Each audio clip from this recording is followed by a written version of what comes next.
de Deus, né? Um homem que tem uma visão tremenda sobre o reino.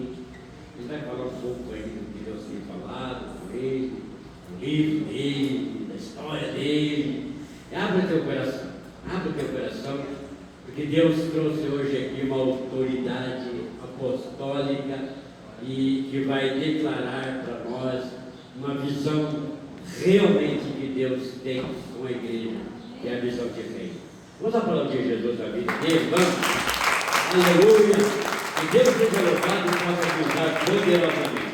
Querido Deus e Pai, nós estamos aqui orando pelo Teu Filho, que o Senhor tem usado a esses anos todos, e hoje, com certeza, nesta manhã, vai continuar usando ele como vaso para ser aqui a bênção para as nossas vidas. Pai, em nome de Jesus, nós abrimos o coração, nós nos rendemos por aquilo que o Senhor vai falar aos nossos corações. Usa-os, Pai, poderosamente, em nome de Jesus. Amém. Glória a Deus. Aleluia, você pode sentar-se. Eu me lembro, a última vez que eu vim aqui tem 13, melhor, de 2010. Acho que foi a última vez que eu estive aqui, um tempo muito bom, né? Eu me lembro que estávamos depois do almoço, orando, e o Senhor me mostrou, o Tiago naquela época era um pouquinho mais gordinho. O Senhor me mostrou o Tiago magrinho e a Aline com o neném no colo. Glória a Deus.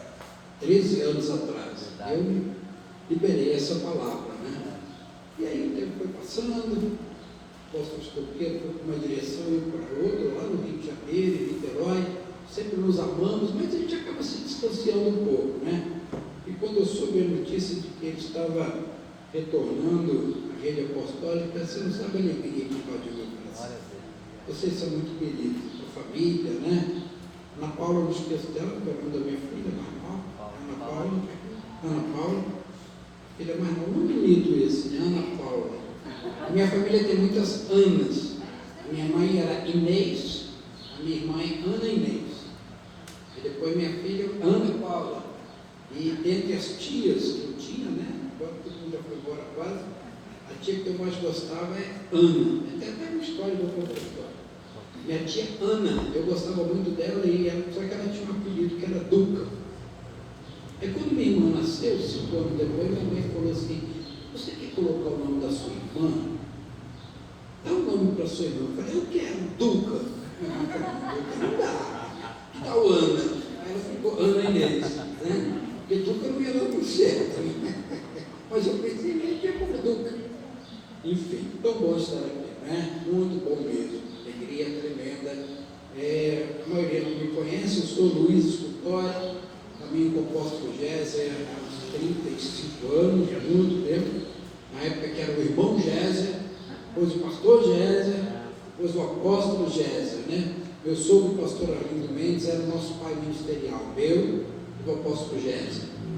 Mas o Senhor o levou há 20 anos atrás, o apóstolo Géser então procurou a cobertura do apóstolo Rony Chaves, e eu procurei a cobertura do apóstolo Géser, né? Tivemos que aprender, éramos irmãos, tivemos que aprender a ser pai e filho, e caminhamos com ele há 35 anos atrás.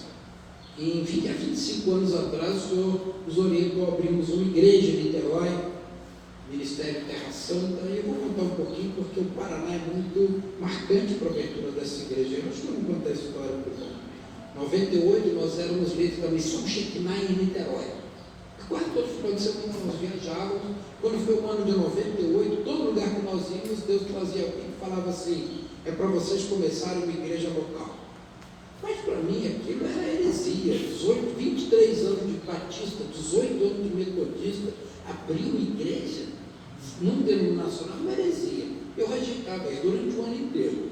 Quando chegou mais ou menos junho, julho, nós viemos a Curitiba, ministrar numa igreja que eu não sei ainda direito qual é, igreja presbiteriana hiperculta tradicional. A gente até brincava que era uma igreja sorveteriana, bem geladinha, né? Fomos ali naquela igreja, no encontro de casais, e ministramos. Era uma igreja com muitos descendentes de alemão, que povo bem branquinho, mais transparente, né?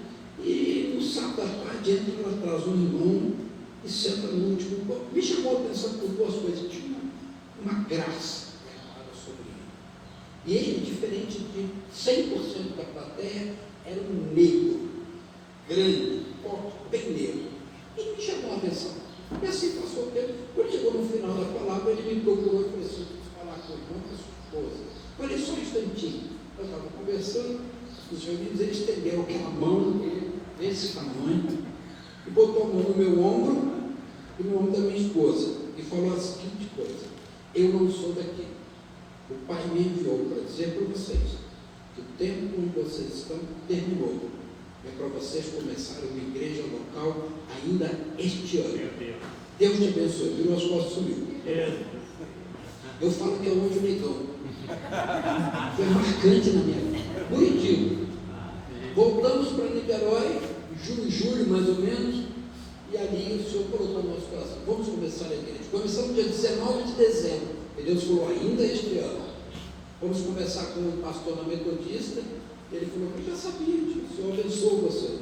Vamos começar com o apóstolo Géser, eu já sabia disso, eu abençoo vocês. Então, concluímos a missão Shekinah em Niterói, trouxemos todas as coisas da missão Shekinah para a igreja, 7 semanas, por interior, atendimento. Começamos a igreja dia 19 de dezembro de 1998. Esse ano vai fazer 25 anos. Estivemos ali à frente da igreja por 21, 22 anos.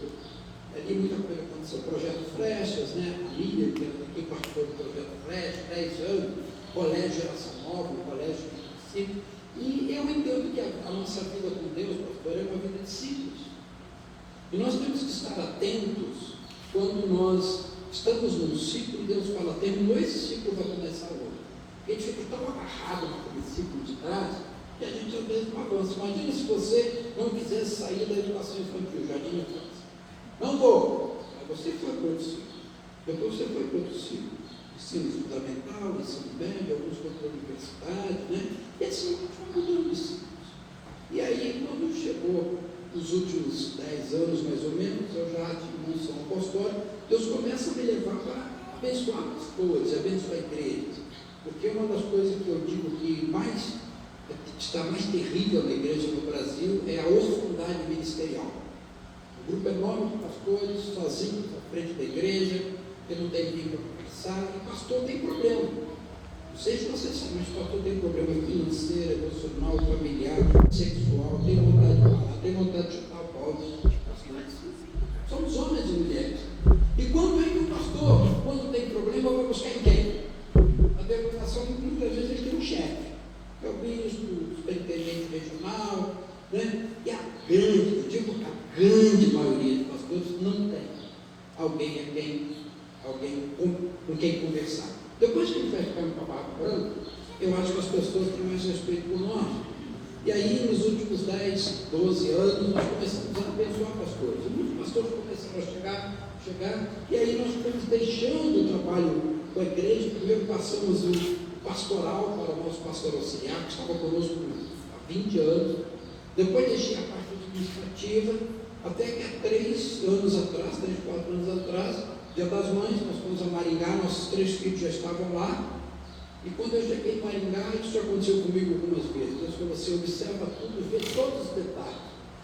Eu já tive a Maringá várias vezes, o pastor César, outros pastores lá, mas naquele momento, Dia das Mães de 2021, Deus mandou observar. E eu comecei a perguntar: quanto é que era o aluguel de uma casa aqui em Maringá? Aí meus filhos começaram a me olhar assim, é super. Quando chegamos em Niterói, Deus falou: eu tenho com vocês aqui. Vocês vão para se dedicar ao ministério apostólico e vocês vão para Maringá. Nós estamos avisando a nossa igreja há muito tempo. Deus está falando que o nosso tempo aqui está terminando. E aí, quando chegamos nisso, maio, início de junho, falamos para a igreja: olha, chegou aquele tempo que a gente avisava, estamos indo. A ideia era ter de maio até dezembro, um tempo de transição, né? Mas quando chegou julho, Deus acelerou as coisas. Passamos a igreja para o nosso pastor auxiliar, pastor Moacir Júnior, fizemos uma assembleia, papel passado, tudo certinho. Passamos a igreja para ele estar na direção. Não tivemos problema absolutamente nenhum, ao contrário, a igreja está melhor do que quando eu estava lá. porque o pastor Júnior é muito mais evangelista do que eu. Ele vai na padaria e volta com 2. Eu já sou mais mestral, mais profético, mais apostólico. A igreja está crescendo, a igreja está dinâmica. Eu estou lá cada 1, 2, 3 meses, eu vou agora em dezembro, no aniversário, e fomos para Maringá. E ali, sempre na igreja local, nós tivemos uma liberdade de avançar. Quando chegou o ano passado, no mês de maio, o senhor levou minha esposa. A apóstola Márcia, o senhor levou ela. Eu acho que é porque ela trabalha muito intenso, não adiantou o trabalho, né? Igual o professor, quando tem os alunos na prova, falou: quer acabar, pode ir embora. Então, assim, acabou, mas foi embora. Maio do ano passado. Está sendo um tempinho de caverna, né? O pessoal diz luto. A mim foi uma caverna com Deus, bem. Quando chegou na imersão do ano passado, estamos em 2003, né? 2002, aí eu procurei o apóstolo Jesus, ora por mim que acabou o tempo do luto. Agora eu vou trabalhar dobrado, vou trabalhar por mim e por ela. De lá para cá temos trabalhado muito no Ministério Apostólico. Viajado, abençoado a igreja, abençoado o pastor, escrevemos muito, lançamos 2 videozinhos por semana, de 1 minuto, no Instagram, no Facebook, no YouTube, né? Um vídeo de 1 minutinho, normalmente 4 domingo, não tem data certa, 2 por semana, tem sido uma bênção, já teve 14 mil visualizações, eu nunca preguei para 14 mil pessoas. Então eu estou feliz da vida. Deus que me deu a graça de trazer uma palavra de ensino, de exortação, de função em 1 minutinho. Né? Se você quiser me seguir, está lá Luiz com Z, Luiz Escultório. Então tem todo mundo, os 3, né? Facebook, Instagram e YouTube. E eu lanço lá as palavras, tem sido bênção, né? E tenho trabalhado, viajado muito, muito mesmo. Eu estava olhando, eu vou concluir esse ano, né? 45 viagens. Jesus do céu. Porque hoje o meu tempo, o meu esforço, tudo que eu tenho é para fazer a obra do Senhor. Não quero mais nada para mim. Eu quero fazer a obra do Senhor. Glória a Deus. Porque Deus nos chamou para o apostólico. O apostólico é isso, é construir o reino. Tem uns que não entenderam, acharam que o apostólico é construir um império. Mas não é. O apostólico é contribuir para a construção do reino. E temos caminhado, né? O Senhor nos permitiu escrever alguns livrinhos, né? Eu escrevi esse aqui, Igreja Apostólica Profética. Eu vou falar um pouquinho dele hoje. O Senhor me deu exatamente falando sobre o que é a igreja dos últimos tempos, a Igreja Apostólica Profética. Eu falo no histórico da igreja e tem sido bênção, né? O meu filho, o pastor André, alguns aqui conhecem, né? Ele era o líder do Ministério Flechas, agora está em Maringá, liderando a Unimissional, um projeto missionário dentro da Unicesumar. O aluno vai para fazer a faculdade à noite, à tarde ele tem um ensino ministerial, se forma como missionário e tem sido uma bênção. Ele está coordenando esse projeto. Ele escreveu esse livro, A Manifestação dos Filhos. A Bíblia diz que a criação guarda a manifestação dos filhos. Mas para se manifestar você tem que ser filho. Ele fala exatamente o que é ser filho, né? O meu sogro, o pastor Arlindo Mendes, vocês chegaram a conhecer o pastor Arlindo? Acho que lembra, né? Que era o meu pai ministerial, pai ministerial do apóstolo Jesus. Ele era médico, pediatra, os melhores de Niterói, professor da Federal e pastor. E ele escreveu esse livro, está na 4ª edição, chamado Vivendo em Família. É um livro que todo casal precisa ter. Eu tenho alguns guardados, quando alguém vai casar, eu dou de presente. Né? Porque ele fala sobre o aspecto medicina, né? Criação de filhos, os filhos estão chegando aí, né? Como criar os filhos, relacionamento marido e mulher, e ele fala também do aspecto espiritual dentro da família. Um livro tremendo, né? Minha esposa, a pastora Márcia, escreveu esse livro aqui chamado O Espírito de Atalia. Quando Deus começou a falar com ela, que existe um espírito maligno que está roubando a descendência real, roubando os nossos filhos, roubando os nossos descendentes ministeriais. E existia uma mulher na Bíblia chamada Atalia. Ela tentou matar toda a descendência real. E há um espírito maligno. Ela fala sobre esse espírito, como você vencer. E também Márcia, no finalzinho da sua carreira, escreveu esse livro, Senhor, mostra-me a tua glória, que é um livro sobre o ministério do pastor Arlindo. Ela conta toda a história. O pastor Arlindo foi quem trouxe a questão de interior para o Brasil. Ninguém falava sobre isso. Nós estávamos numa praia lá no Rio de Janeiro, uma praia chamada Praia Seca. Você anda quase 1 quilômetro, a água vai na cintura. E nós ficávamos com os nossos filhos aqui, temos 30 mais anos. E ele lá no fundo, de repente, nós olhamos bem uma pessoa de uma veste branca e fica do lado dele. Nós achamos muito estranho. Ficamos conversando com nós, olhando, cadê a pessoa? Sumiu. E nós estávamos brincando, chorando. Ele falou, Jesus me visitou. Jesus veio com uma jovem mulher, toda arrebentada, toda machucada, toda rasgada, entregou na minha mão e falou assim, cura minha mãe. E ali começa o ministério público na vida dele e hoje o Brasil inteiro apoiamos muito, no interior era retrocesso, psiquiatria, era hipnose, coisa de maluco, crente uma vez convertido não precisa mais ter cura nunca, porque já está curado, mas hoje raro é aquele que não fala em tudo interior.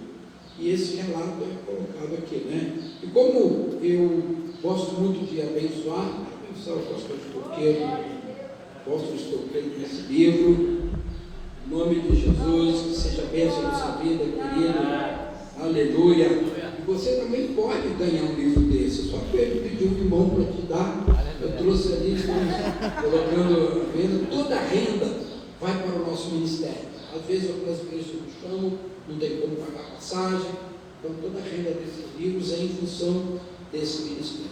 Dia 15 de novembro agora, nós tivemos um grande ato profético ali em Barretos, na arena do Peão Goiabeiro. Um ato profético tremendo, porque ali acontece muita invocação, de idolatria, e o Senhor colocou no coração do apóstolo Léo, filho do apóstolo Paulinho, que deveríamos fazer aquilo, porque aquilo seria como um gatilho para uma grande adoração no Brasil. Foi tremendo, foi um dia quente, irmão, pensa um dia quente, negócio de duro, né? Mas foi tremendo. A Ana Paula Valadão estava lá, ela falou que Deus falou para ela, porque a ela tinha gravado o seu último CD em 2010, era o último. Deus falou, você vai voltar em todos os locais para adorar. Então ela foi ali para adorar, muito bom. E foi feita uma camisa, em alusão a essa data, mas uma camisa profética, chamada 11ª hora, 11ª hora, né? E essa camisa foi feita, e alguns estão disponíveis ainda. Quem faz isso é o pessoal de expressão que adora, a pastora Andréia, o pastor César, né? E eu, como vim aqui, eu falei, André, me dá umas camisas que eu quero levar lá. Tem preço de custo, R$ 29,90, R$ 30 a camisa dele. Pela qualidade, você vai ver que é quase uma doação, é o preço de custo, né? Aqui e aqui atrás, muito bonito, né? Então eu trouxe algumas, não veio nada com isso, trouxe algumas para abençoar o pastor César, a pastora Andréia, que fizeram, e nós estamos entendendo que isso é possível, declarando que sobre o Brasil virá uma unção de adoração inédita, muito maior que a gente entende. Glória a Deus. Só uns minutinhos que a gente passa aqui de adoração, está quase chegando no céu, né? Imagina, eu creio mesmo, tem estimulado as igrejas, façam adoração nas ruas, façam adoração nas praças, não precisa ser um evento, junta 5 jovens, um com violão, um com carrom, se não tiver carrom, vai no karaokê, e ali leva o violão, vai adorando pela cidade, senta na praça, ao redor do banco e adore o Senhor, adore em frente à prefeitura, adore nos parques, não precisa marcar, não é nenhum evento não, senta na praça, 5, 6, adora 15 minutos, vai para outro lugar. Toda semana as igrejas fizessem no Brasil, o Brasil ia se dobrar perante o Senhor muito mais rápido. Eu tenho aprendido isso. Quando eu cheguei em Maringá, estou contando muita história, né? Deus falou comigo, você vai caminhar na cidade. A Daline acaba daqui a pouco. Eu comecei a caminhar na cidade. Eu ando 6, 7, 8, 9 quilômetros todo dia. Só quando chove que não dá. Né? E o que eu fiz? Eu peguei o mapa de Maringá, fiz alguns projetinhos, eu não caminho no mesmo lugar. Agora eu vou de carro para algum lugar e caminho ali. Eu quero caminhar em todas as ruas de Maringá. Eu vou com um vidrinho de óleo, medindo cada esquina, paro em frente à igreja evangélica. Católico eu não faço o sinal da cruz em frente à igreja católica. Eu paro em toda a igreja evangélica e falo, Senhor, abençoe esse ministério, abençoe esse pastor. Eu vou andando, vou caminhando. Em alguns lugares Deus manda eu. E eu nem sei o que está acontecendo aqui, já caminhei 600 quilômetros. Eu vou caminhar tudo, isso não dá nem um terço da cidade. Eu vou em todas as ruazinhas, não sei quando eu vou acabar, não sei nem se eu vou acabar sozinho voltando. Mas o meu propósito é isso. Faça isso. Na rua do seu bairro. Não é bom você dar uma caminhadinha, se meio-dia, na hora do sol fresquinho, né? Vai lá e pega um vidrinho de óleo, eu vou com aquele tipo, você, né? Uma família abençoou, vai caminhar para você, conquista a tua cidade. Quando Jerusalém estava destruída, Deus mandou Esdras, Neemias, ele pegou o seu cavalinho de noite, estava no capítulo 1, capítulo 2, ele foi em todas as portas, observando, caminhando. Faça isso, meu irmão. Jovens, se ajuntem, 2, 3, leva um violão, os irmãos aí que dominam esse instrumento, senta na praça e adora o Senhor. Ou tem irmão, sabe o que está fazendo? Está levando a Bíblia. Tem um irmão que está levando a Bíblia. Ele falou que vai ler a Bíblia toda na sua cidade. Ele vai para uma praça, vai para uma, senta no banco, abre e começa a ler. Então Jó respondeu: se a minha. Vai falar o quê? Se acharem que ele é maluco, vai ver.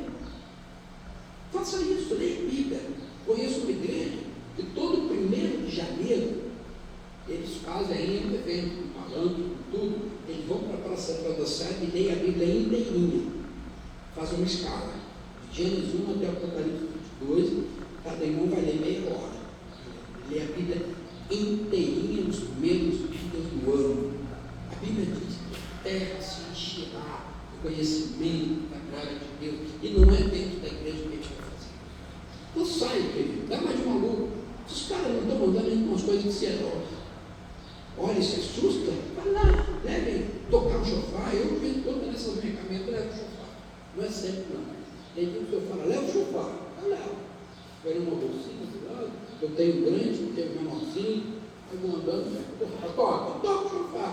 Ele ficou melhor, pega o sangue rapidinho, querido, faça isso. Tome a sua cidade para Jesus. Cuidado com as blusas que você veste. Você já falava na época da libertação que está escrito na sua vida, em inglês, em japonês, não sei o quê. Eu, se eu não sei o que está escrito, eu não uso. Não sei o que está escrito dali. Eu lembro de uma época, quando você lembra de uma marca Pacalolo? Quem lembra? Quem lembra? Eu não sei a idade. Pacalolo significa maconha. Pacal é maconha, Pacalolo é maconha. E eu vi muita gente na igreja, Pacalolo! Se você não sabe o que é o nome de quê? É nome de quê? É carro, lembra? Quem tem um carro? Não tem. Carro, o Ka é um deus egípcio. O pessoal usa muito Cronos, os nomes de carro tem muito a ver com isso. Não estou dizendo que você não possa ter um carro desse, mas compre hora, fogo. Quando não use, então use no 10ª hora. Vai assustar o leão e o cavalo? Outras tantas, né? Em nome de Jesus. Amém? Vamos começar?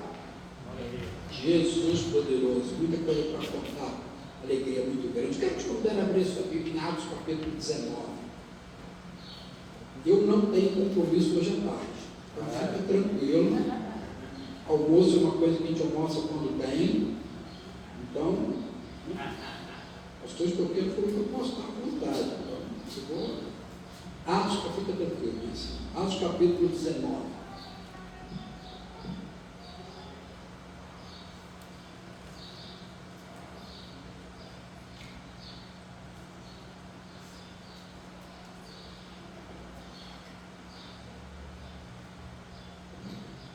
Aconteceu, a partir do versículo, deixa aberto, nós vamos caminhar um pouquinho. Atos capítulo 19, eu uso RA. Se você quiser projetar, a minha é RA. Aconteceu que Apolo em Corinto, Paulo, tendo passado pelas regiões mais altas, chegou a Éfeso, e achando ali alguns discípulos, perguntou-lhes: recebeste porventura o Espírito Santo quando crestes? Ao que eles responderam: pelo contrário, nem mesmo ouvimos que existe o Espírito Santo. Então Paulo perguntou: em que, pois, vocês são batizados? Responderam: o batismo de João. Disse-lhes Paulo: João realizou o batismo de arrependimento, dizendo ao povo que cresce naquele que vinha depois dele, a saber, em Jesus. Eles, tendo ouvido isso, foram batizados em nome do Senhor Jesus. E impondo-lhes Paulo as mãos, veio sobre eles o Espírito Santo, e tanto falavam em línguas como profetizavam. Era ao todo os 12 homens. Vamos parar aqui, depois a gente avança. Paulo está na sua terceira viagem missionária. Na segunda viagem missionária, Paulo passa ali pela Grécia e pega um casal chamado Áquila e Priscila e os leva até Éfeso e deixa eles ali para evangelizar. Ele segue o seu caminho, vai para Jerusalém, vai para Antioquia, e na terceira viagem missionária ele volta a Éfeso. E ali depois, já passaram-se anos. Depois, quando ele volta a Éfeso, ele vai lá e encontra uma igreja, 12 membros. 12. E aquela igreja não crescia. E eles falam, vem cá, vocês não conhecem o batismo no Espírito Santo, mas não tem a menor ideia que seja isso. A gente foi batizado nas águas, mas nunca ouviu falar do batismo no Espírito Santo. Porque quem é que estava ensinando ali? Era Apolo. Apolo era um pregador muito poderoso, conhecedor da palavra. A Bíblia fala de Apolo como um homem que evangelizava. Mas Apolo representa a igreja tradicional que não conhece os dons do Espírito Santo. E Paulo passa ali, vocês não conhecem, não sabem o que está acontecendo. Ora, eles recebem o dom do Espírito Santo e depois, capítulo 19 todo, a gente vai avançar um pouquinho, algo acontece nessa cidade. Dá uma olhada, versículo 8. Durante 3 meses, Paulo frequentou a sinagoga, onde falava ousadamente, dissertando e persuadindo com respeito ao reino de Deus. Visto que alguns deles se mostraram empedernidos e descrentes, falando mal do caminho, o caminho é o Evangelho. Diante da multidão, Paulo, apartando-se deles, separou os discípulos, passando a discorrer diariamente na escola de Tirano. Durou isso por espaço de 2 anos, dando ensejo aqui, presta atenção, se você tem marca aí de amarelo piscante, dando ensejo que todos os habitantes da Ásia ouvissem a palavra do Senhor, tanto judeus quanto gregos. E pelas mãos de Paulo havia milagres extraordinários, a ponto de levar aos enfermos os lenços e aventais do seu uso pessoal, diante do quais as enfermidades fugiam de suas vítimas, e os espíritos malignos se retiraram. E alguns judeus, eu vou parar aqui, Paulo ficou 2 anos na cidade, e nisso ele tentou ministrar lá na sinagoga, onde tinha alguns convertidos, tanto judeus quanto não judeus, mas que tinha um coração muito duro, não querem ouvir falar do Espírito Santo, não querem ouvir falar do mover de Deus. Então Paulo, apartando-se deles, não os amaldiçoou, não brigou, mas simplesmente não dá para andar com esse povo. Catou alguns e foi para uma escola, a escola de Tirano. Ele durante 2 anos, olha o que diz aqui, ele discorria, ele ensinava diariamente, durante 2 anos, e veio um avivamento sobre a cidade de Éfeso. Doentes eram curados. Tem aquela história, né? Levava o lenço de Paulo, o lenço chegava lá e curava, pessoas eram libertas. A Ásia inteira, de 12 membros, passou a Ásia inteira a conhecer o Evangelho como foco a cidade de Éfeso. Vamos entender aqui o que está acontecendo. Aqueles 12 irmãos que estavam ali, Áquila, Priscila, Apolo, mas os 12 irmãos que estavam ali, eles eram endemoniados? Não. Eles eram pessoas não crentes? Não. Eles eram sinceros. Mas a coisa não avançava porque dependia de uma autoridade específica para vencer principados e potestades. Essa autoridade estava em Paulo. É a autoridade apostólica profética. Guarda isso do teu lado, daqui a pouco a gente volta. Quando Jesus foi aos céus, isso está lá em Efésios capítulo 5, capítulo 4, diz assim no versículo 11, Efésios capítulo 4, 11, e ele mesmo, Jesus, concedeu uns para apóstolos, profetas, evangelistas, pastores e mestres. Jesus estabeleceu esses 5 ministérios, que são os 5 ministérios que são a base da igreja. Observe, ele não deu os ministérios para as pessoas, ele fala, eu tenho ministério apostólico, eu tenho ministério evangelístico. Mentira, porque na minha Bíblia está escrito assim, e ele concedeu uns para. Não é eu que tenho o ministério que me tem. O ministério apostólico me tem. O ministério evangelístico me tem. Eu faço parte do ministério mestral. Nós é que somos doados para os ministérios. Eu não sou dono do ministério. O ministério é que toma conta da minha vida. E você já conhece esse texto aí de Efésios, que fala até quando os ministérios vão existir, né? Ah, já acabou. Isso foi só do Velho Testamento. Mas aqui lá no versículo 13 diz, até que todos, como diz o pastor Escoteiro, todos significa todos. Até que todos cheguemos à unidade da fé. Chegamos. O pleno conhecimento do Filho de Deus. Já chegamos? Não. A perfeita varonilidade? Não. A medida da estatura da plenitude de Cristo? Não. 5 coisas precisam acontecer para que os ministérios terminem. Nenhuma das 5 aconteceu. Então os ministérios estão vigentes até hoje. Mas vão acabar os ministérios. Sabe quando? Quando a igreja subir. Porque o ministério é para a igreja. É para que funcione dentro da igreja. Então os ministérios existem. Mas vamos estudar um pouquinho de história. Eu falo isso um pouquinho no meu livro. O primeiro século da igreja, mais ou menos até o ano 100, é chamado da igreja apostólica. Quando então os apóstolos estavam exercendo ali, Paulo, Timóteo, né, como seu filho, né, Pedro, o evangelho foi espalhado aqui, dizia que toda a Ásia, nos primeiros 100 anos, mais ou menos termina com a morte do apóstolo João. Ele era o mais novinho, Jesus quando chamou, talvez ele tivesse 13, 14, 15 anos, ele foi o último que morreu, foi o único que morreu, como dizia minha avó, de morte morrida, os outros todos morreram de morte matada. Um foi sacado, o outro foi decolado, né? João não precisava sofrer, porque ele foi o único que sofreu a morte de Jesus. Ele estava ali no Calvário, então ele sofreu a morte de Jesus. Então ele não precisou sofrer na sua morte, ele morreu de morte natural. O único que morreu de morte natural. Mais ou menos no 100. Essa parte nós conhecemos como a igreja apostólica, que teve perseguição, mas uma igreja que cresceu muito. Quando termina a igreja apostólica, lá no ano 100, aí então veio uma perseguição forte. Nós chamamos de igreja perseguida. Você lembra? Coliseu? Ainda bem que nós cantamos o Coliseu, mas o Coliseu matou muita gente. Pessoas eram mortas, eram queimadas vivas. Esse ano, esse período vai do ano 100 até o ano 300, mais ou menos, onde o Império Romano se levantou contra a igreja de uma forma terrível, porque a igreja veio confrontar os princípios do Império Romano. Para nós hoje, estamos começando isso como, para nós hoje falar de misericórdia, amor, direitos humanos, é uma coisa normal. Mas na época que o Evangelho chegou, que Jesus trouxe, isso não existia. O pai tinha direito de matar o filho. O pai tinha direito de matar a esposa, bater na esposa, largar a esposa para lá. O comandante tinha direito de matar o seu soldado. O imperador tinha direito de matar, você sabe que não matava a família por nada. Quem tinha autoridade tinha direito de entrar numa casa e sair destruindo. Isso era normal. Mas Jesus veio com uma mensagem que na época era revolucionária, que era amar, dar a segunda face, caminhar sem família, mulher tem o mesmo direito que o homem. Aí eu falo que mulher que não é cristã é coisa mais forte. Que a única religião que honra a mulher é o cristianismo. Seja evangélico ou seja católico. Cristianismo.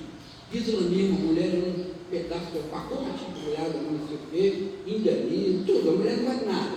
Né? No islamismo, a mulher é um produto de cama e mesa. Serve para cama e serve para mesa, só para isso. Não pode estudar, na maioria das vezes, não pode caminhar sozinha, tem que viver empacotada, não tem direito a nada. Só o cristianismo dá direito às mulheres, seja evangélico, seja cristão. É que no Ocidente as mulheres são protegidas. Então, quando eu vejo mulher defendendo o islamismo, mulher defendendo aqueles terroristas do Hamas, eu falo, cara, você não conhece a história, mas deixa para lá. Então, o que acontece? Nesses 300 anos, a igreja confrontou o Império Romano.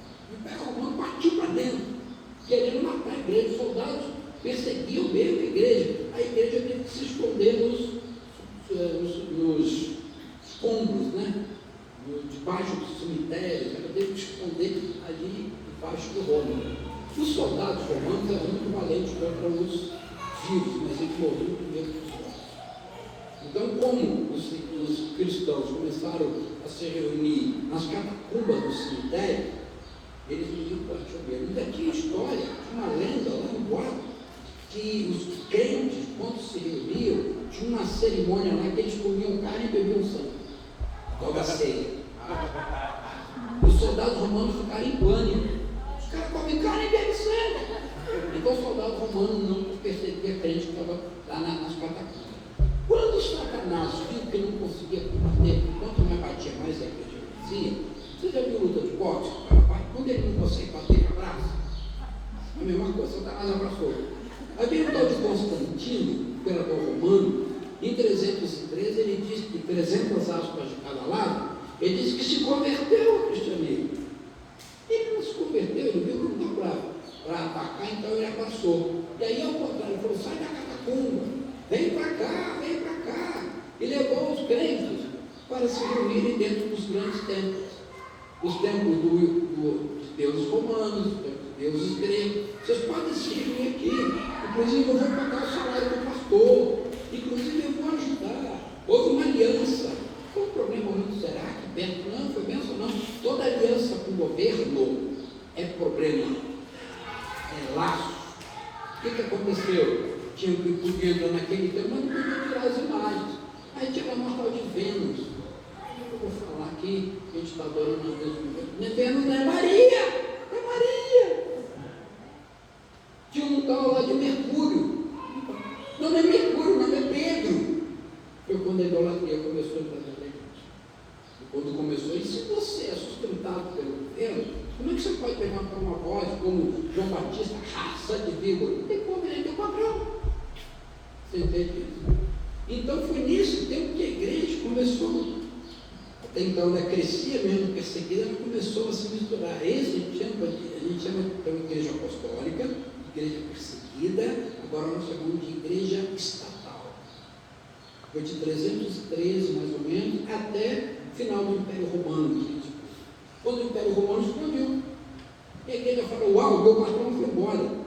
O Império Romano não mais nos dá dinheiro. Vamos fazer isso. Vamos reunir para resolver o que vai acontecer. Então os bispos de todas as cidades da igreja cristã se reuniram em Roma, que era a capital, falaram: nós vamos assumir o governo da igreja. Vamos eleger o cara. E como eles estavam em Roma, como Roma é a capital, elegeram o bispo de Roma como o maior, o Papa, o papai.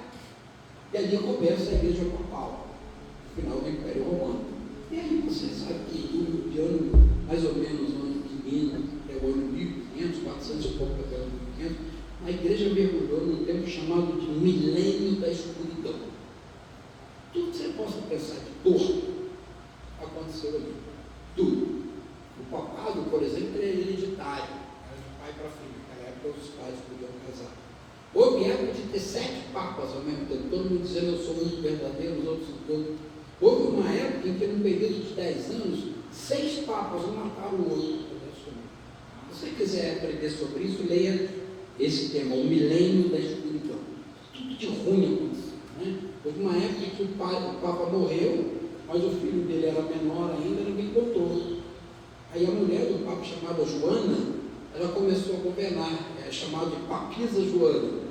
Aí quando o filho chegou na maioridade, o cara morreu, ele agora. Assim, coisas mil, né? Mas o que acontece é que o Senhor sempre guarda o remanescente fiel.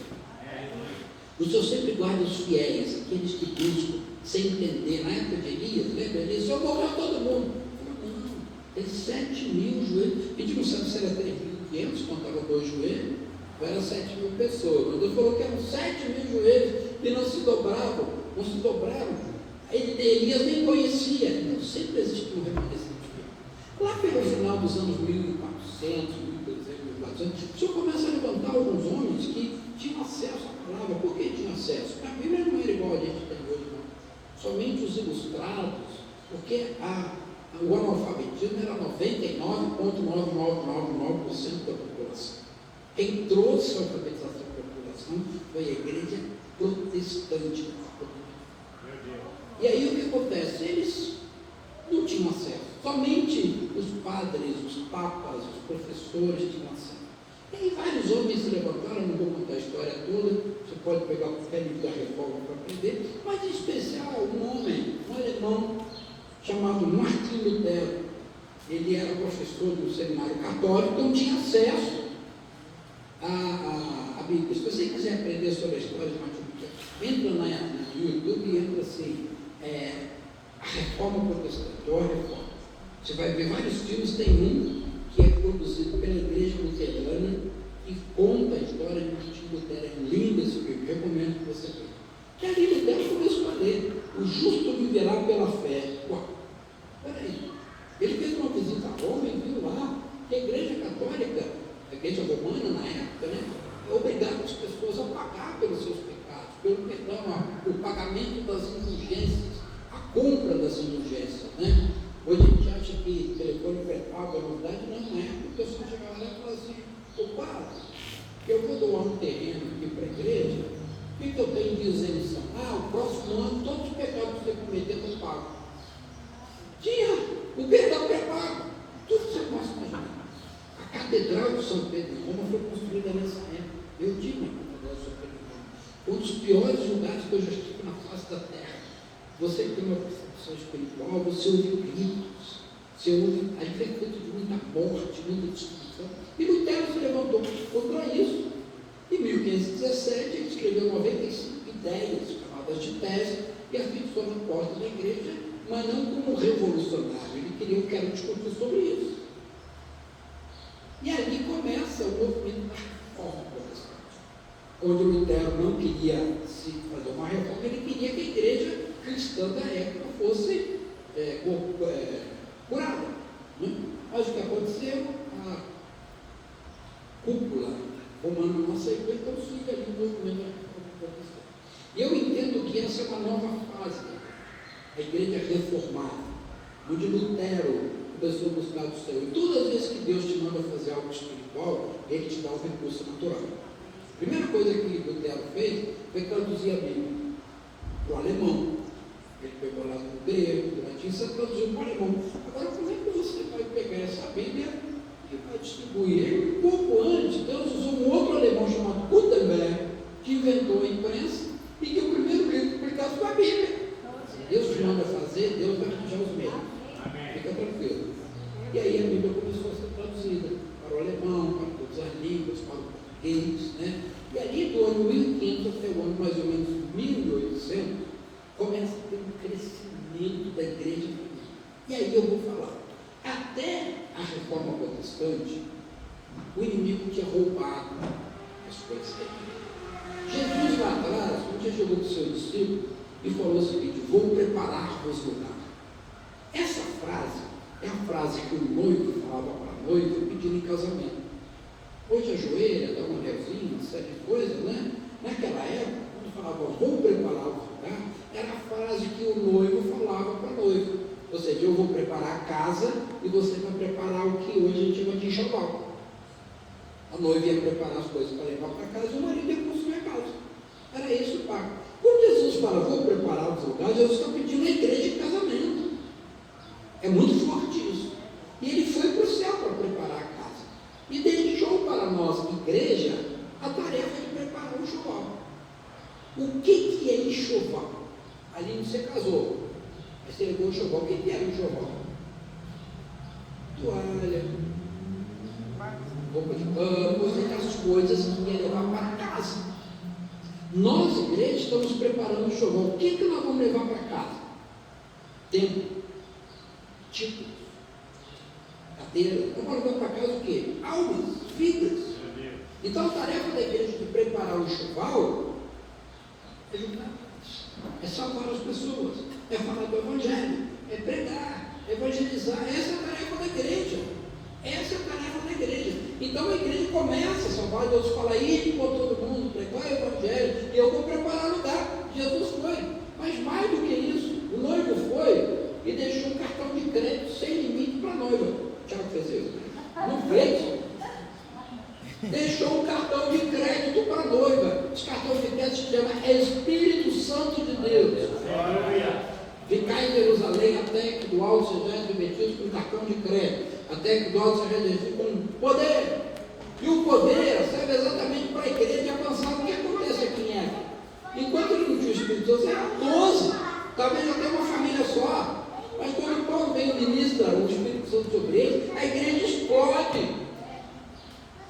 Mas Satanás foi aos poucos tentando roubar o enxoval da noiva. Imagina uma noiva, juntou um enxoval, comprou geladeira, fogão, cama, refrigerado, máquina de lavar. Aí vão casar, vão mudar para uma casa, põe tudo no caminhão, fala, leva ela para casa, o enxoval completo. Só que no caminho os bandidos roubam o caminhão. Já pensou? Tudo. Foi isso. Satanás roubou o enxoval da fé. Tirou os dons, tirou os ministérios, tirou a adoração, tirou a oferta, tirou a dança, tirou a comunhão, tirou os pequenos grupos. Tirou tudo. A igreja de 1500 era aquela igreja que era uma luta, era um choro. Mas aí o pessoal começa, através do ensino, Lutero começa a ensinar. Ele era professor, e as pessoas, através do ensino, começaram a se chegar a Lutero. Então, o primeiro ministério que foi restaurado foi o ministério mestral. Você já ouviu falar do segundo ministério, né? O mestre é o pequenininho, que fica lá, buraquinho, pegar as verdades. O segundo é o pastoral, o dedo da aliança, o dedo do casamento, da família. O terceiro é o evangelístico, é o maior, é aquele que vai mais distante para buscar o pecador. Esse aqui é o profético, aquele que é bom. E esse é o apostólico, é o único que fala muito bem dos três, ele apoia os três. Nem sempre os ministérios falam bem, né? Junto o mestral com o profético. Difícil, né? O mestral, ele tem a paciência de sentar e de ensinar. O profeta fala, cara, vai ler a Bíblia e orar, bom. Né? Junta o pastoral, junta o pastoral com o profeta. Tenta juntar assim. É difícil, né? Por quê? Porque o pastoral aqui você é pecador, mas Deus é misericordioso, tenta outra vez, vai em frente. Gente, vamos amar. O profeta fala, você pecou, você vai para o inferno. Então, às vezes é difícil juntar os ministérios, né? Mas o apostólico, ele fala com o mestral, ele fala com o pastoral, ele fala com o evangelístico, ele fala com o profético. E mais, sem o dedo polegar, chama polegar antagonista, eu roubo qualquer coisa. Mas quando eu tenho o apostólico, não dá para agarrar. O apostólico das firmezas, o apostólico das certezas. O inimigo chegar, socar o inimigo, você vai socar como? É o apostólico. Então o que acontece é que Satanás roubou os 5 ministérios. Aí Deus falou, eu vou restaurar. Não dá para comprar geladeira, fogão, eu vou começar a destruir. Então Deus restaurou o mestral através de Calvino, através de Lutero, através de outros. Onde Lutero começou a ensinar a palavra e as pessoas vieram, porque conhecereis a verdade e a verdade vos libertará. Então o ministério mestral começa a acontecer, as pessoas começaram a chegar, queriam ouvir falar de Lutero, falar de Deus através de Lutero. Mas quem chegou naquele momento? Eram verdadeiros farrapos humanos. Nesse filme Lutero é muito importante, tem uma mulher com uma filha que chega, e a filha era doente, e a igreja romana explorou ela, pediu dinheiro para curar a filha e nada acontecia. Pessoas chegavam farrapos, arrebentadas. Aí Deus começa a levantar dentro daquele grupo um outro ministério, o ministério pastoral, o ministério que cuida, o ministério que ministra cura, o ministério que visita, o ministério que está interessado em receber as pessoas, o ministério que vai buscar o perdido e trazer para a igreja. Então Deus começa a levantar o ministério pastoral. Vinde a mim todos vós que estáis cansados e oprimidos. Então levanta o ministério mestral, em seguida levanta o ministério pastoral. Mas os reformadores ficaram muito concentrados ali para lá. No ano 1500, mais ou menos, até o ano 1800, o evangelho ficou ali. Vamos dizer, protestante. Nós não somos mais protestantes. Nós não protestamos nada. O protesto foi feito lá atrás. Somos evangélicos. Quem chama de protestante é porque está dizendo, você está protestando contra o quê? Não protesto contra nada. Eu aponto verdade. Eu sou evangélico. Então os evangélicos, esse movimento reformado, Deus levanta primeiro o mestral, depois levanta o pastoral, e eles ficaram 300 anos ali, na Alemanha, na Suíça, na Holanda, na Inglaterra, na Holanda, na Suíça, na Inglaterra, na Alemanha. Os países latinos não aceitavam, Portugal, Espanha, Itália, não aceitaram a reforma. A Holanda era uma colônia da Espanha, se rebelou da Espanha por causa do movimento protestante. Então, Só que Deus queria levantar pessoas para ir adiante. Tem uma história que numa reunião da igreja anglicana, um jovem levanta a mão e fala assim: quem é que vai evangelizar os da Índia? Aí o líder fala assim: Deus é soberano, se ele quiser evangelizar, ele vai mandar alguém, jovem Saints. E esse, tem um livro chamado Jovem Saints, esse era Kenneth Hagin, que depois foi por conta própria para a Índia como missionário. E aqui começa a explodir missões no mundo inteiro. Isso é mais ou menos o ano 1800, um pouquinho antes. Então Deus começa a levantar o ministério evangelístico, o mestral, o pastoral e o evangelístico através do movimento moderno de missões, onde foram missionários enviados para a África, para a Índia, né, e tantas coisas. Você conhece a história dos missionários que queriam evangelizar numa ilha, e aquela ilha só tinha escravos, e só entravam ali escravos. Eles tentaram evangelizar, o dono da ilha falou: não entra, só entra escravos, e eles se venderam como escravos, né? E o dono falou: vocês vão como escravos, mas você não sai de lá nunca mais. Ele falou: não tem problema, eu já moravianos. E quando eles saíram de navio, veio para aquela ilha onde eles se venderam como escravos, eles falaram, né? O cordeiro receba a recompensa do seu sacrifício. Foram para aquela ilha, a história que a gente sabe que aquela ilha houve uma revolução no sentido de que Jesus entrou ali, os escravos foram libertos e assim por diante. Então é esse terceiro ministério que estava sendo levantado. Isso cresceu, explodiu, mas as igrejas estavam querendo avançar. Eu, quando eu nasci na igreja, não, eu nasci no hospital, depois me levaram para a igreja. A igreja batista. Era batista, sou terceira geração de evangélicos, né? E eu vivi muito tempo, talvez algum tempo essa igreja, na igreja que eu chamo de igreja de pé. Talvez um monte de essa igreja que tem evangelismo, comissão de evangelismo, evangeliza na praça, distribui fogueiro. É a igreja que tem o pastoral, tem o pastor que visita quando alguém nasce, quando alguém morre, quando vai tomar café com as pessoas, e o mestral, a escola dominical. A igreja de pé.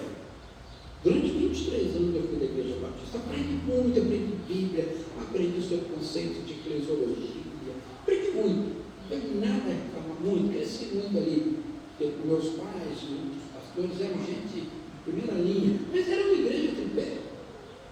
As decisões foram tomadas assim: vamos pintar a parede da igreja, reunia todo mundo, fazia uma assembleia. Quem quer vermelho? Quem quer azul? Quem quer verde? Descobrir a cor que é pintar. O que nós vamos fazer o ano que vem? Sei lá, vamos reúne, aí em novembro planejava o calendário do ano que vem.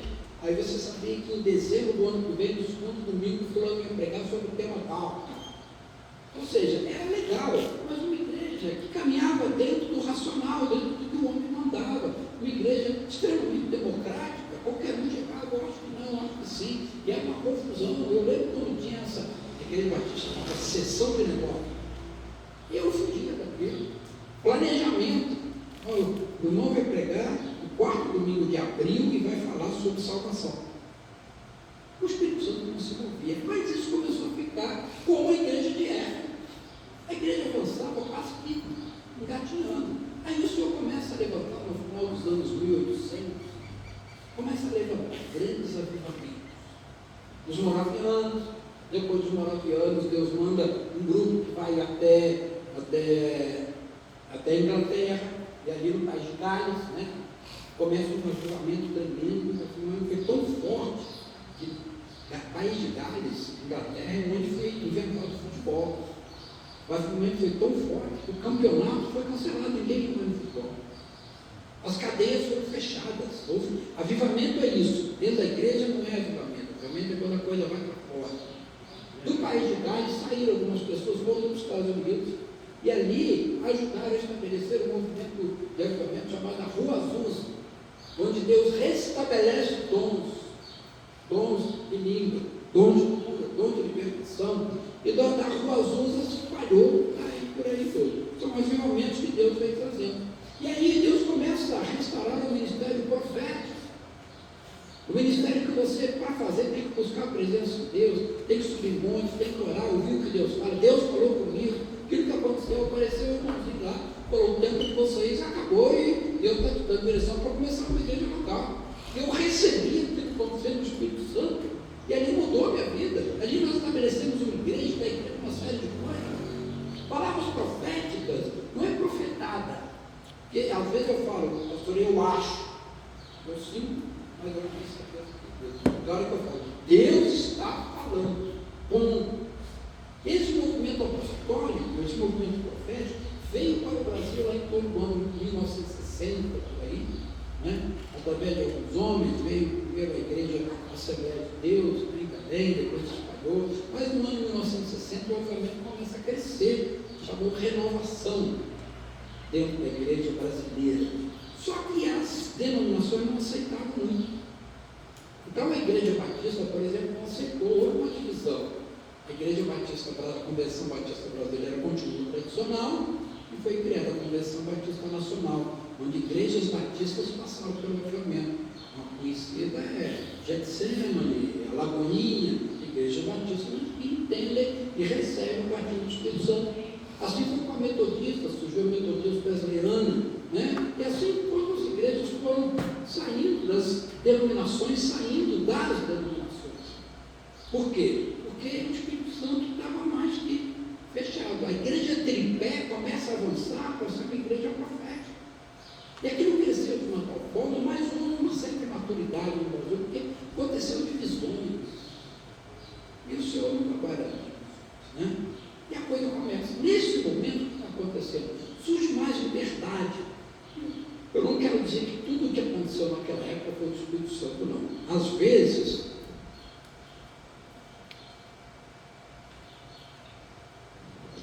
Satanás se mete no meio para fazer as bobagens. Se você olhar em Jó capítulo 1, diz assim: quando o povo de Deus veio à presença do Senhor para adorar, veio no meio dele Satanás, que acusou Jó. Uau, forte isso.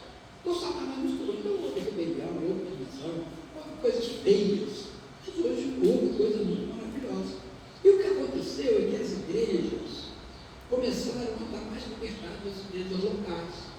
Porque na denominação, especialmente nas denominações mais antigas, havia uma reunião anual e ela determinava: no próximo ano nós vamos enfatizar casais. Aí chega uma igreja e fala assim: não tem casais, só tem jovens. Como é que eu vou enfatizar casais? A outra fala: não, mas o que eu estou sentindo agora é de abençoar as crianças. O outro fala: não, mas eu quero tratar de drogados. Então aconteceu que nesses anos 60, 70, por aí, começa das igrejas denominacionais a sair as igrejas que na época eram chamadas de independentes. Eu não gosto disso. Eles chamam de igrejas não denominacionais. Igrejas que não estão ligadas a uma denominação batista, metodista, assembleia, presbiteriana, como Ministério de Terra Santa, Comunidade de Cura. Igrejas que não estão ligadas a nenhuma denominação. Igrejas que o Senhor levantou com um chamado específico. Ministério de Terra Santa, quando começou, o Senhor falou: eu vou levantar vocês para seguir o ministério de pastoralismo de Deus, para trazer cura, para trazer libertação, para ministrar com as crianças. Nessa época, o apóstolo Gésio estava junto, é a visão da igreja apostólica.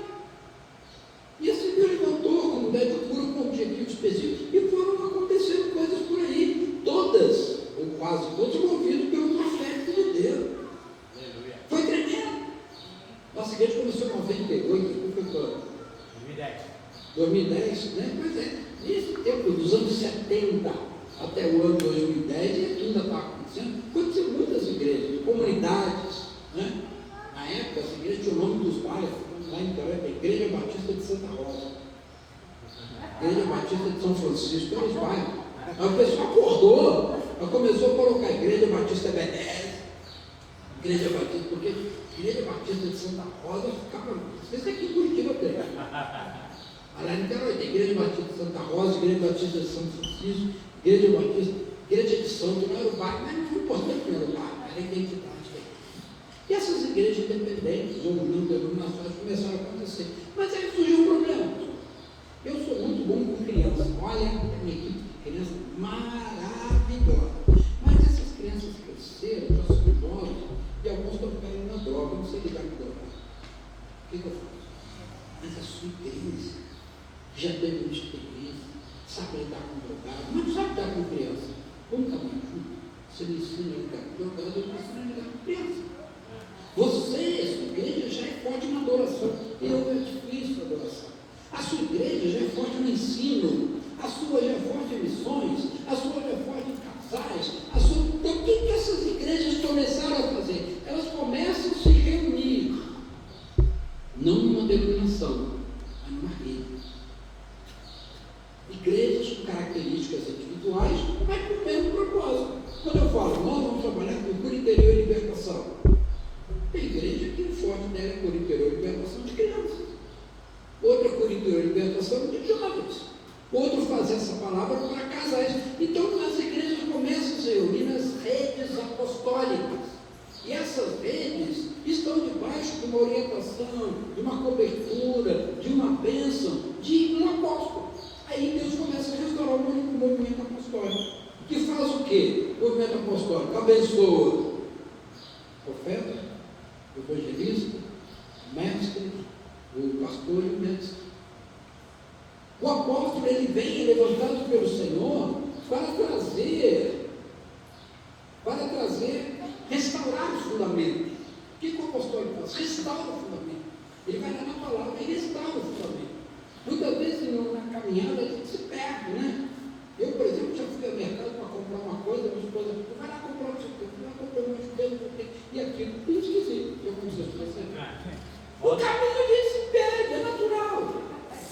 Não é? Quantas vezes eu dirigi, quando eu entrei na rua da igreja, a gente se perde. Então, o apóstolo, ou o movimento apostólico, vem para restaurar fundamentos, para nos lembrar dos fundamentos, para ir na palavra, para não ir atrás de modismo. Meu Deus. Uma das coisas que o movimento apostólico traz é algo que estava perdido na história.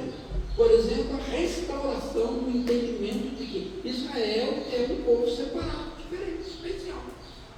Aí aparece essa maluquice do shofar, talit. Não que a gente quer ajudar Israel, tem gente que sim, quer ajudar Israel na igreja. Pode ser equilíbrio, mas o movimento apostólico tem que ser equilibrado. Nós temos que nos lembrar que lá na Bíblia, os profetas tocavam o shofar para convocar a presença de Deus, a presença do povo. Deus era chamado, se havia pecado, derrubava buracos. Deus era chamado, se havia unção, levava os exércitos para a vitória. É igual fogo. Não existe fogo destruidor e fogo refinador. Existe o fogo do Senhor, ele cai. Se tem pecado, ele é fogo destruidor. Tá, mas a gente Deus, ele é fogo restaurador. É o mesmo fogo. O que depende de onde cai.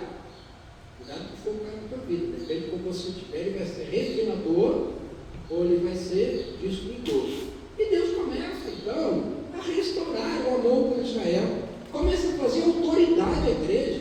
Você vê que ali em Éfeso, estavam os 12 lá escondidos. Porque existia um grande Deus, Diana dos Efésios, era a deusa daquele local. Era um negócio tremendo. Eu digo importante estar em Éfeso. Eles estão cavucando, né? Como é que é o nome? Profissional. Os arqueólogos estão cavando, eles cavaram um quarto de Éfeso. E é quase do tamanho de Campo Largo. Um negócio monstruoso. E o templo de Diana já está lá, de pé, né? Todo quebrado, mas era o maior templo da época. Diana era a deusa dos Efésios, que na verdade Diana é o mesmo espírito maligno lá de Jezabel, de Artemis. Hoje ele muda de nome. Hoje é Aparecida, Guadalupe, Fátima, Lourdes. É o mesmo espírito maligno que é para si idolatria, é o mesmo espírito maligno que traz confusão. E era Diana dos Efésios quem mandava. Então aqueles 12 estavam lá escondidinhos. Mas quando Paulo chega e fala, o quê? Depois você vai ler dever de casa, Atos capítulo 19, domingo vem, pastor, fica ali na porta. Quem não leu Atos 19, manda sentar lá no meio filho. Dever de casa, Atos 19, um capítulo, pelo amor de Deus. Você vai ver que quando Paulo começa a pregar, as coisas acontecem ali, são batendo no Espírito Santo, a confissão de pecados, publicamente. Eles trazem os objetos, estavam nas suas casas, que era de adoração a Diana dos Efésios, e queimaram. Eram milhões de reais que eles queimaram ali. Isso aconteceu de tal forma que as pessoas começaram a abandonar Diana dos Efésios. Aí os caras que eram, eu vou voltar lá, Atos 19, volta lá, só que eu gosto desse texto.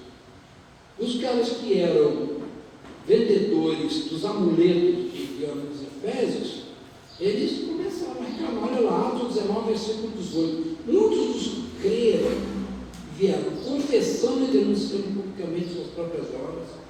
Também muitos que haviam praticado artes mágicas, reunindo seus livros, os queimaram diante de todos, calcularam o seu preço, achou que se montava 50 mil denários.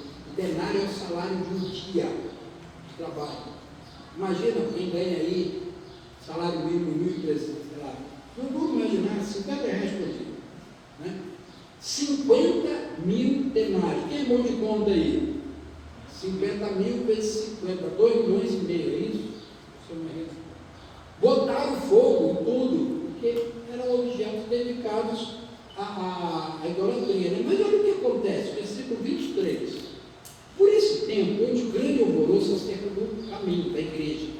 Um certo ourives chamado Demé, que fazia de prata os nichos, né, as imagens de Diana, e que lhe dava muito lucro, como conjuntamente os outros da mesma profissão, sindicato dos artistas, e diz: Senhores, sabeis que desse ofício vem a nossa, enfim, prosperidade.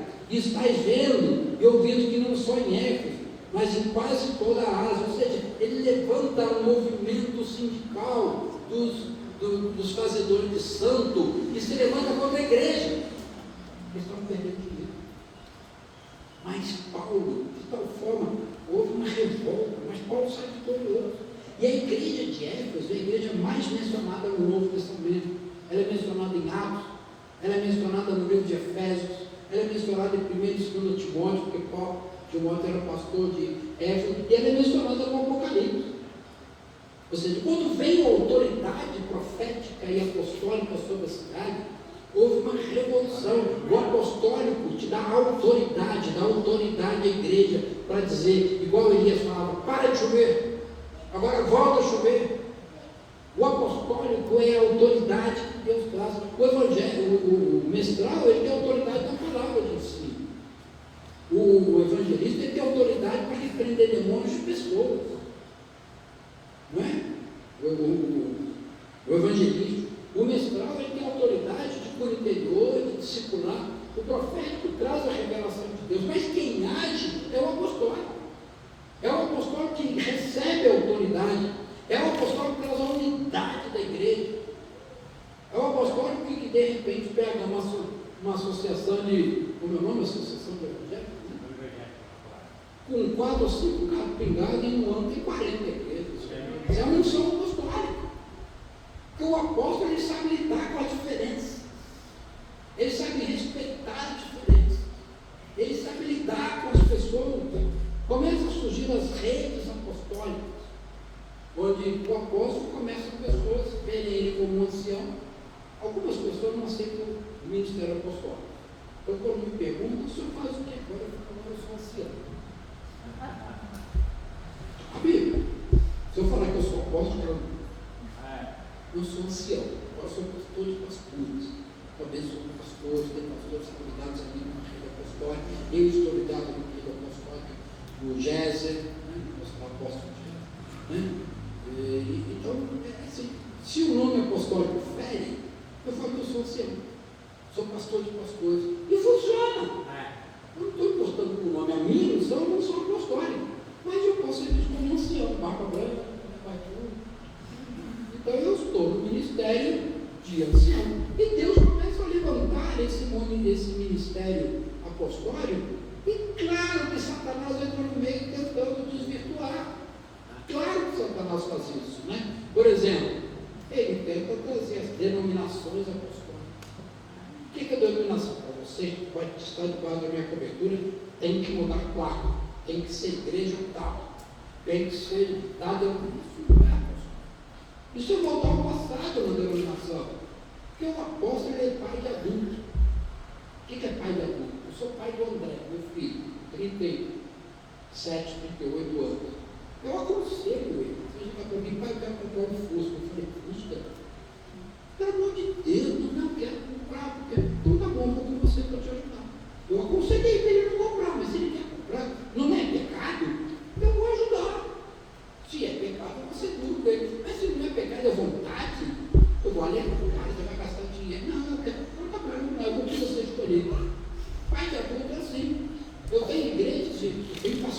estão debaixo da nossa cobertura, nós apóstolos somos pastores de pastores, nós somos da igreja.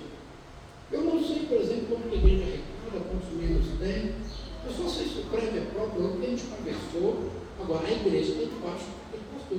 E existe um pastor, um apóstolo que é levantado para a conquista de uma cidade, para a conquista de uma região. Ele é aquele que vai ter a visão de Deus no pastor. Acompanha comigo as visões. O mestre, a visão dele é fixa na palavra. Para ele mergulhar na palavra. O pastor, a visão dele é fixa no meio da igreja da ovelha. Ele quer cuidar da ovelha, ele quer apacentar, ele quer visitar, ele quer discipular. O evangelista, a visão dele é concentrada no pecador. Ele vai na rua, evangeliza, quando entra para a igreja, estoura a ovelha, e fala, pastor, agora cuida dela e pouco estou. O apóstolo, a visão dele é trono. Melhor, o profeta é trono. O profeta está querendo jejum, vigília, subir monte, oração. E o apóstolo, a visão dele é reino. Ele quer estabelecer o reino, ele quer unir o reino. Então, por exemplo, você tem chamados diferentes. Aqui nós temos chamados diferentes. Observe que chamada é uma coisa, título é outra. Tem muitos aqui que têm um chamado pastoral. Mas não necessariamente você vai ser título de pastor. Nós temos nas igrejas pessoas que são pastores, estão visitando, fulano não veio, chega, fulano só volta na igreja, que eu toco te visitar. É o que tem um chamado pastoral, não necessariamente título, é uma coisa internacional, uma coisa da igreja, é uma coisa da estrutura. Eu brinco assim, vamos sentar os 5 ministérios, a igreja vai fazer aniversário. O que nós vamos fazer? O mestre, vamos fazer uma conferência. Podemos fazer alguém para ensinar, para falar sobre finanças, ele quer estudar. Aí o pastor falou, não, vamos fazer o seguinte, vamos marcar um sítio, a gente vai para a igreja, fazer uma coinonia aqui, todo mundo visita todo mundo, vai ser gostoso. O evangelista, vamos fazer uma campanha evangelística na cidade. A gente vai para a praça, vamos distribuir o folheto, vai para esse dele. O profeta, 21 dias de jejum, subir um monte, vigília, toda sexta-feira, no mês de aniversário da igreja, o apóstolo, vamos reunir as igrejas da cidade e chamar pastores, chamar o pessoal para a gente adorar o Senhor por essa vitória. Quem está errado? É muito escola de sabedoria. Durante muitos anos nós andamos na igreja de pé. Nós vamos estar restaurando um apostolado profético para que o reino possa avançar, para que o reino possa ir adiante, para que, e olha só, e praticamente, por que o apostolado profético anda junto? Porque o pastor, o evangelista, o mestre, estuda da igreja local. Eles têm estratégia de evangelismo, eles têm estratégia de ensino, eles têm estratégia de discipulado, mas tudo a gente tem que avançar para conquistar a cidade, para conquistar a nação, para declarar que o Brasil é do Senhor Jesus. Nós temos não deixar, ir além da igreja local e conquistar a cidade, vamos caminhar o apostólico. Mas em que direção? Profética. Por isso que a direção tem que ser apostólico profético da igreja, porque o apostólico avança e o profeta diz em que direção. Você entende isso? Não pode ter o apostólico sem o profeta, não quero essa cara, essa igreja fica gigantesca, aí não houve santidade, cai e faz uma destruição. Vocês conhecem histórias assim? Pessoas que avançaram no apostolado, mas esqueceram a santidade, esqueceram o profeta, esqueceram de subir monte, esqueceram de orar, esqueceram de jejum, esqueceram que a Bíblia diz que a multidão dos conselhos é que nos traz a sabedoria. Deixaram de lado a paternidade. O apostolado traz a paternidade. E aí eu quero dizer para você, se você não tem alguém que tem o direito de meter o dedo no teu nariz, na mão, você está errado. Triste demais. Eu preciso ter alguém que tem autoridade de meter o dedo no meu nariz e falar, para que você está errado. Pode ser o marido, pode ser a esposa, agora não tem esposa, meus filhos. São pastores que estão comigo, meus pastores filhos, meus amigos, meu pai, apóstolo Gésio. Quantas vezes eu, Gésio, você calma, não está na hora ainda. Eu obedeço.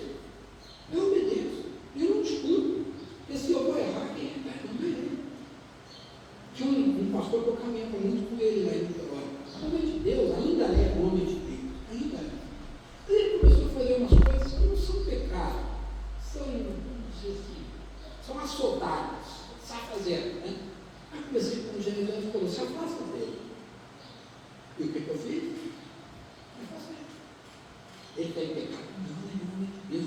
Mas ele estava fazendo coisas assim, sabe, atropelando as coisas. E Jesus falou, se afasta dele, eu me afastei. Sabe o que aconteceu? Ele se meteu nas curadas lá. E eu vi meu pai. Quando ele falou, se afasta dele, eu falei, poxa, eu gosto do cara. Mas meu pai falou. O apostólico, ele vai trazer maternidade, ele vai acabar com a solidão, ele vai acabar com a orfandade ministerial. Eu preciso de ter alguém que veja o dedo no meu marido e fala, não faz isso. Nem que seja para eu pensar o que eu estou fazendo, buscar e argumentar de volta. Olha, estou fazendo isso por causa disso, o apostólico trouxe a paternidade, o apostólico trouxe essa visão de corpo, essa visão de unidade. O apostólico traz movimento missionário dentro da igreja. Por quê? Porque a igreja está fechada ali. Mas o apostólico precisa conquistar o bairro vizinho, a cidade vizinha, a nação vizinha. Paulo era um implantador de igreja, ele fala, apóstolo implanta a igreja, não necessariamente. Ele abre campos, ele abre direção. O apostólico, ele repara brechas, ele vai procurar os pecados, vai reparar as brechas, ele vai ajudar as pessoas. O apostólico e o profético é o que Cristo tem para a igreja agora. É o último momento da igreja, querido. O arrebatamento está chegando. Eu costumo dizer, eu não sei se eu vou ser arrebatado. Tem expectativa aí. Estou com 66, mas eu não tenho expectativa de ser arrebatado agora. Eu te garanto, a minha neta, Liz, de 4 anos, não vai morrer de morte natural. Não vai. A geração do arrebatamento já está sendo montada. Talvez eu, talvez vocês, talvez os filhos, talvez os netinhos que estão chegando aí, né? Esse, acho que minha neta de 4 anos vai morrer de morte natural. Vai ser arrebatado, as coisas estão muito rápidas. Basta você pensar, né? Para e pensa o mundo há 30 anos atrás. Como é? Segurança, educação, respeito, honra, família. Mais ou menos pensou? Nesses 30 anos, o que deteriorou-se? Agora imagina 30 para frente. É impensável. Eu não acho que Deus demora mais 200 anos para voltar. Não estou dizendo para voltar mesmo, mas eu creio profundamente que a geração do arrebatamento está sendo. Só para concluir, acredito que o pastor falou isso, só para te animar. Só para concluir, no basquete, o técnico pode colocar e chamar gente à vontade. Aí tem um time de basquete jogando a 92, eu gosto de basquete, eu gosto de futebol, eu gosto de produtividade. E no estádio, quando está com 0-0, eu vou botar frustrado. Eu gosto de basquete, 89 a 97. Então está lá o time, 92 a 92. Falta 1 minuto para acabar o jogo. O que o técnico faz? Tira todos os jogadores, bota os melhores. Não está empatado, não, nós estamos ganhando. Nós estamos no último minuto do jogo. O Senhor está colocando os melhores. Glória a Deus. Vocês são os melhores. Aleluia. Nunca houve uma geração na igreja que conhecesse tanta palavra. Nunca houve uma geração na história da igreja, uma geração que fosse tão preparada. Quer ver? Quantos não dá vontade de perguntar? Quem aqui já participou de congresso de adoração? Quem aqui já participou de seminários sobre a palavra? Quem aqui já participou de congresso de cura e libertação? Quem aqui? Você está entendendo? Pergunta isso a 50 anos na igreja. Nós, vocês, são o que é de melhor. O Senhor tem preparado essa geração Glória a Deus. para esse momento. Mardoqueu chegou para Esther e falou assim: quem sabe se não foi para este momento que você foi colocada como rainha. Comunidade pura. Quem sabe se não foi para este momento que o Senhor colocou em vocês tanta sangue. Aleluia, Pai. Nunca teve. Nunca tantos instrumentos nós temos. Entra na internet. Tipo assim, volta de Cristo. Meu Deus, são milhões de coisas. Adoração. A gente fica até perdido, está aparecendo uns caras que eu nem sei quem é, uns louvores maravilhosos. Aí eu pergunto, quem é esse louvor? É de fulano, não sei quem é. Não é? Agora está aquele, esqueci o nome dele, tem aquele canto que ele fala, eita, né? Aí é o nordestino, ele tem colocado sempre algumas coisas. Esse, eu falei com o apóstolo Jean, lá de Portugal, diz que eles estão cantando esse canto lá e perguntando a ele, pastor Jean, o senhor é brasileiro? O que quer dizer eita? Porque espalhou pelo mundo inteiro.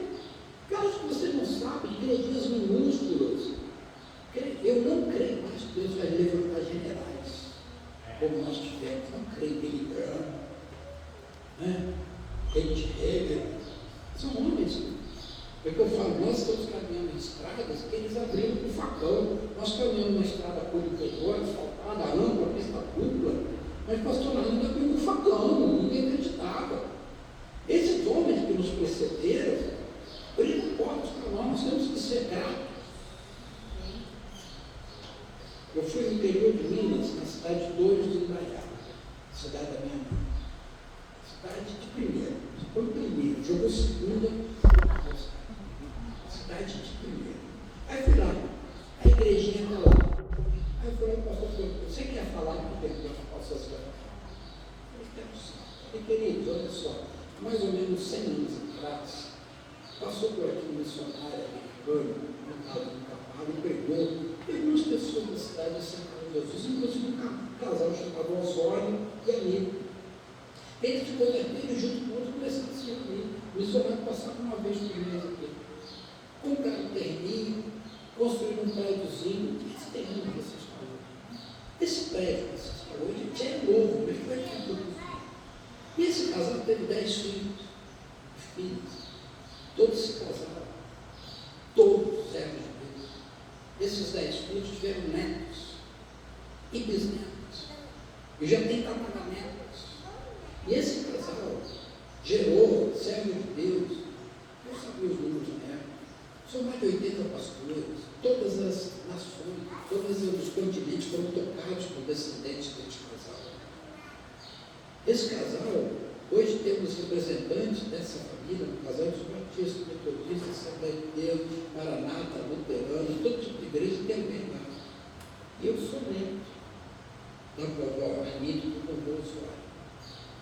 Eu vim aqui para agradecer esta igreja.